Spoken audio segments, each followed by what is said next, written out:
መድኃኒት ውሃንና ናታንን በሚያሳዝን ሁኔታ ከዚች ምድር አሰናበተቻቸው።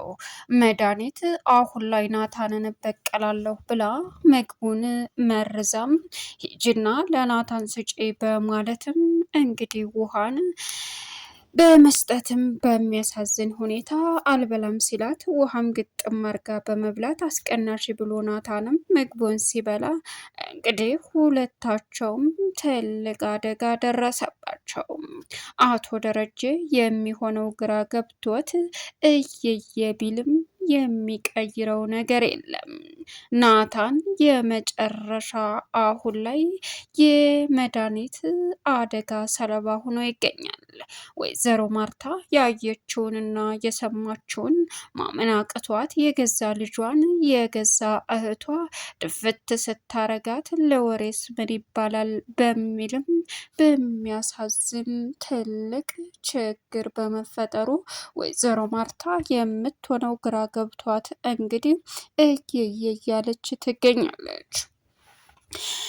ዛሬ ምግብን ላቅርብ ስትልም በእርግጥ ኤቢ ጠርጥራት ለምንድን ነው ምግብ ላቅርብ ያለችው ስትልም መጠያቄሽን ተይ በማለትም እንግዲህ ኤቢም እሷ ጋር መጨቃጨቅ ስለደከማትም ጥላት ሄደች።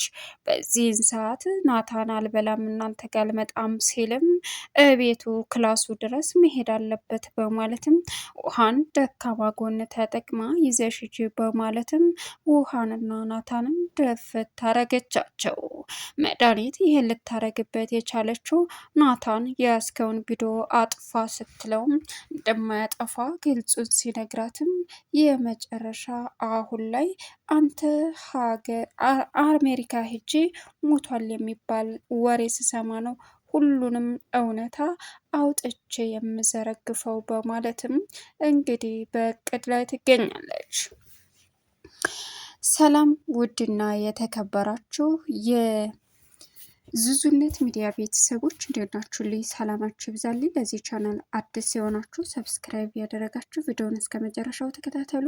በጉጉት ስንጠብቀው የነበረው ዳጣ ቀጣይ ፓርቲ ዘመተናል። እንግዲህ እጅግ በጣም በሚያሳዝንና በሚገርም ሁኔታ የተፈጠረው አስደንጋጩ መድኃኒት ለውሃ ምግቡን ይዘሽ ሂጂ በማለትም እሷም የዋህ ስለሆነች እሺ በማለትም ምግቡን ይዛ ለናታን ሄደች። በእርግጥ መጀመሪያ ላይ እኔ ልብላዊ ስትል አትበይም አንቺ በፍጹም አልተፈቀደልሽም አለቻት። ታልበላው ይዤ አልሄድም ስትል አባብላ እሱ ክላሱ መጥቼ አልመገብም ስላለ ነው በማለትም ሸወደቻት። እሷም እሺ በማለትም ይዛ ስትር ለመብላት እያቃጣት ውሃ ግን ደግሞ መድኃኒት ስለተከተለቻት ልክ ክላሱ ስትገባ በቃ እዛ ከሄዴ ይበላል ብላ ስለጠበቀችም የሚገርመውንና አስደንጋጩን ነገር እንግዲህ የተፈጠረው በሙሉ አሳዛኝ ነበረ። ናታንም በቃ እሺ አስቀናሽ በማለትም መጀመሪያ አልበላም ሲል አንተ ካልበላህ እኔ በላዋለሁ ብላ ጠርግ አርጋ ከበላች በኋላ ሁለቱም በአፋቸው በአፍንጫቸው ኮረፋታቸውን መድፈቅ ጀመሩ። በዚህን ሰዓት የሚያሳዝነውና የሚያሰጋው እንግዲህ አሁን ላይ እጅግ ልብ የሚሰብረው ናታንም ባልጠበቀው ሁኔታ በአቶ ደረጀ በጣም አዝኖና ተበሳጭቶም ነበረ። ይሄ ነገር ሲሆን እኔ እንዴት እማዬ በጣም ታሳዝነኛለች፣ ዝም ብዬ ማየት የለብኝም፣ ከዚህ ቤት ወጥቼ አባቴ ጋር ሄዳለሁ በማለትም ለዳጣ ነገራት። ዳጣም ለምንድን ነው እንደዚህ የምታደርገው? ምንድን ነው የተፈጠረው ነገር ብትለውም በፍጹም ሊነግራት አልቻለም። እንግዲህ አሁን ላይ መድኃኒት ለናታን አላቅም ለማለት ነው ወይ የደረጀ ልጅ የሰላም ልጅ የደረጀ ልጅ ነው ስትለውም ምን እያልሽ ነው? በፍጹም አላቅም ለማለት ነው አለችው። አንቺዬ ምን እያልሽ እንደሆነ አልገባኝ፣ ምንም ማውቀው ጉዳይ የለም። ኧረ እባክህ ምን አይነት አስመሳይ ነህ? እዩልሽ መድኃኒት ሌላ ነገር አታድርግ፣ እኔ ምንም ማውቀው ጉዳይ የለም አላት። እሷም ቀጠለችና አይደል? አዎ የምሬን ነው። ይኸውልህ ደረጀ እንደዚህ እያደረገ ያለው ለምን ይመስልሃል? ደረጀ ያደረገው ነገር በሙሉ ይፋ እንዳይወጣበት ነው። የሰላም ልጅ የሱ ልጅ ነው። ምን? አዎ የሰላም ልጅ የሱ ልጅ ነው። አይሆንም፣ አይሆንም፣ አላቅም እያልክ ነው? አዎ አይሆንም፣ ሊሆንም አይችልም አላት።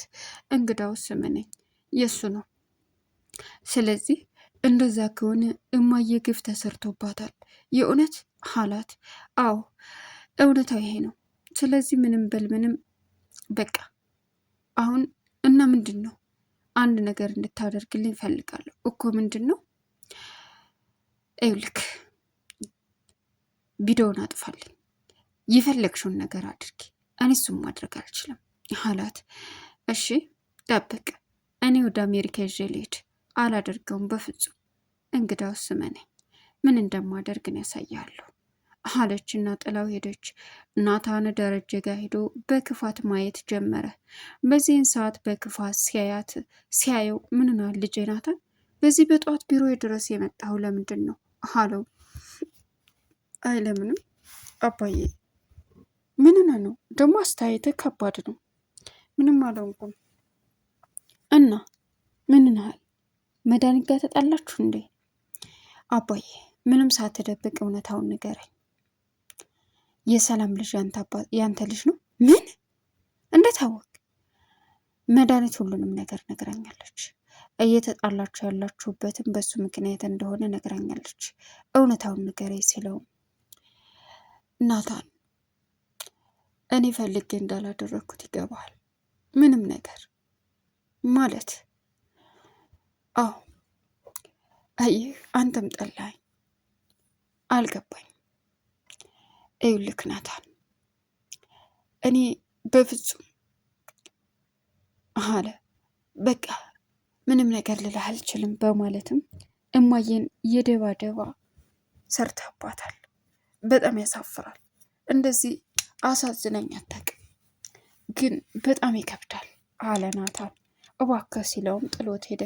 አቶ ደረጀ አየ አንተ እንኳ ተጠየፍከኝ፣ ምን አይነት አባት እንደወጋየ አይደል አለ ናታን። ቀጠልና እንግዲህ እቤት መጥቶ ቁጭ ማለት ጀመረ። በዚህን ሰዓት የኤቢ ፍቅረኛ አቶ ደረጀ እየፈተነው ነበረ። እናም እንግዲህ ግደሌ በማለትም ማስመሰሉን ቀጠለ። የኤቢ ፍቅረኛ አሁን ላይ ማር ታወደዋለች። ደረጀ ምንም ደስ አላለውም በእርግጥ። እናም በቃ ልትጋቡ ነው? የኤቢ ፍቅረኛ መጥቷል አላት። እና ሂጅ ልተዋወቀ ሂጂ። ቆይ ምን ናህል ናታ? የደበረ የኤቢ ፍቅረኛ በመምጣቱ ነው? ሊጋቡ በመሆኑ ነው? ምን እያልሽ ነው ደግሞ አንቺ? እሱ በፍጹም። እና ምን ነው ናታ? ምንም። እና እንደዚህ እየሆንክ ያለው በጣም ከብዶኛል። ወደ አባቴ መሄድ አለብኝ። ናታን ምን ማለት? ወዴት ነው የምትሄደው? ወዴትም አለችው። ግዴታ ነው ዳጣ፣ ምን እንደምልሽ አላውቅም። ትልቅ ችግር ተፈጥሯል። ንገሬ ምንድን ነው ስትለውም በቃ አለ። ኤቢ እንግዲህ ናታንን ለማስቀናት ብላ ያፈቀረችው አፈቀርኩ ያለችው ሰውዬ እዛ መቀባጠር ጀምሯል። ይሁን ልትጋቡ ነው? አዎ ምን ነው? እሱ ወንድሜ ነው ናታን ይባላል። እሱ እህቴ። በቃ ልትጋቡ ነው? አዎ እንግዲህ በትንሽ ጊዜ በኋላ። ደስ ይላል። እህቴ በጣም አኩራፊ ናት። ታስኮረፍካት ደግሞ ችግር ይፈጠራል። ማለት ከኔ ጋር ነው አጠበ። በቃ ልትንከባከባት ይገባል። ተጋቡ አለች። ናታን ልትጋቡ ነው ሲል አይ ጎል ሊያገቡ ነው አለችው። ከዛም እሻለ በቃ ልሄድ ኤቢዬ በማለትም ሄደ። ኤቢ እውነት ልታገቢ ነው? አዎ ምነው ችግር አለ? አረ የለም። አንተ የማል እንደ ምን አይነት ጥያቄ ነው አለችው ዳጣ። በዚህን ሰዓት ናታን በሱ የተናደደ መስሎ ናታን ጥሩ ስሜት ላይ አይደለም። ምን ነሃል አለችው ኤቢ። ምንም። ቆይ ምንድን ነው አባዬ ደህና አይደለም እንዴ? የተጨነክ ትመስላለህ። ደህና ነኝ። አይ እዚህ መቆየቴ ያጨናነቀ ይመስላል ልሂድ በማለትም ሄደ። ናታን ክላሱ ቁጭ ብሎ አሁን ላይ ማሰብ መተከዝ አበዛ። ማንንም መደብለቅ አልፈለገም። አቶ ደረጀ መጣ። ናታን አኩርፈኝ ነው? ኧረ አላኮረፍኩም አባዬ። እና ታዲያ ለምን ፊት ትነሳኛለህ? እመኔ እኔ ምንም አይነት ፍላጎት ኑሮኝ ያደረግኩን ነገር የለም።